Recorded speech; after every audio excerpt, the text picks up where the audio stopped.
They try.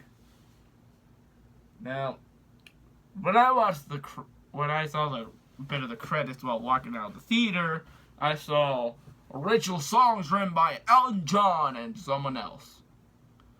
I just know Elton John because A, I like his music. And then I was like, what original songs? These songs aren't original. They were made for the 94 animated film. Not the 2019 animated film. Yeah, I'm still calling it an animated film.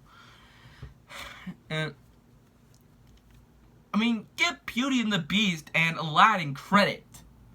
They used all of the songs from their movies. But, well, Aladdin didn't have the reprise to Prince Ali. But still, they put original songs in both of them. At least one.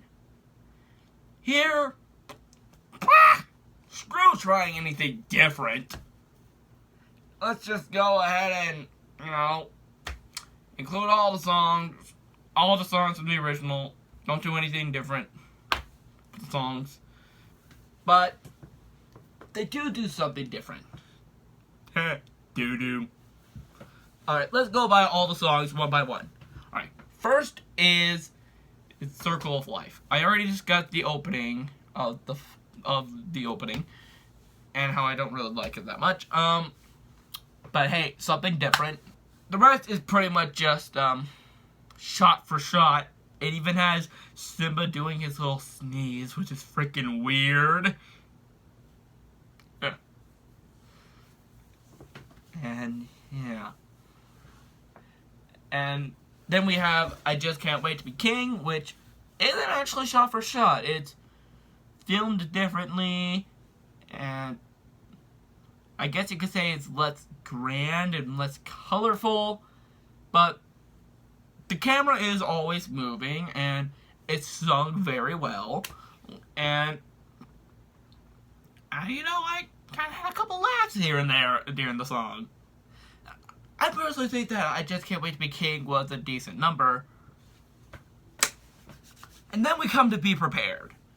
Now, arguably in Be Prepared, arguably in the original film, Be Prepared was the best song. Although, the most popular song is Hakuna Matata. We'll discuss about that later. But Be Prepared is the villain song. Now, in any Disney musical, or most Disney films, the villain song is when the villain gets to have its true moment of power.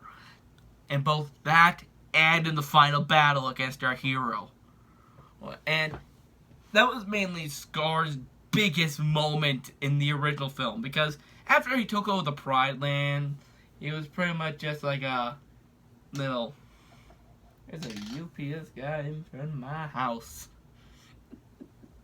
I'll let my dad answer that.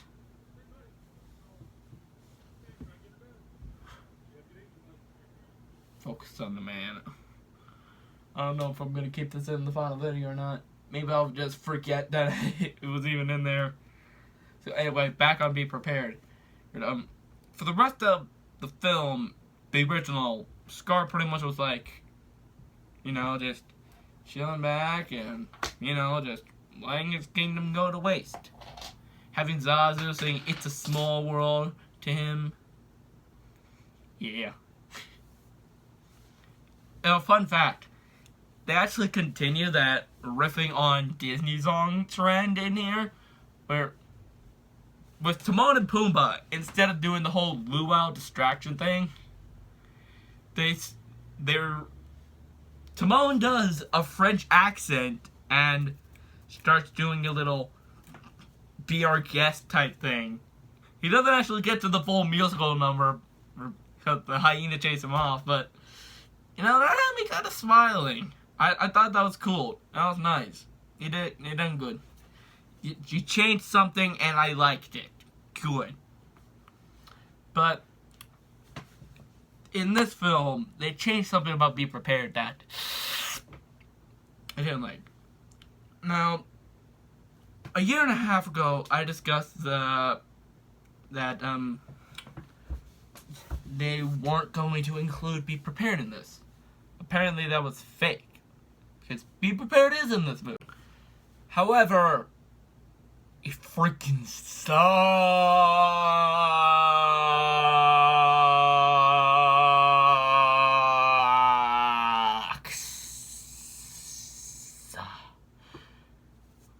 How does this suck, you might ask? Well, Scar barely sings the song. He pretty much, it's more of a motivational speech with music accompanying it.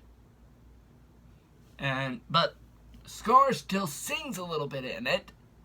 And as soon as you think it's about to get going, they do the mountain shot and the song ends.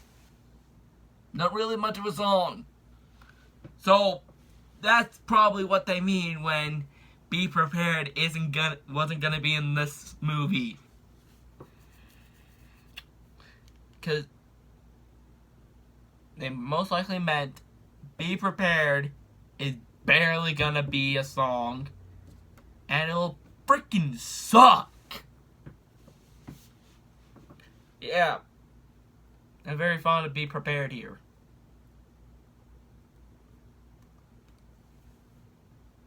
Oh, and the part where Mufasa dies is pretty much word for word, but instead of saying brother, help me, he says Scar, help me. And Scar says, long live the king, in a different way. So, anyway, let's move on to the next song, Hakuna Matata. Yeah, it's Hakuna Matata, and we actually get introduced to a lot of different characters that we do not know the name of, but pretty much it proves that Timon and Pumbaa just don't live here by themselves, which was a bit weird in the original to see this great big land and like no other animals living there. And it's a perfect place too. And yeah. And Timon like never moves his arms, which is weird. He's always like a traditional meerkat. I know they're trying to make it realistic, but I mean,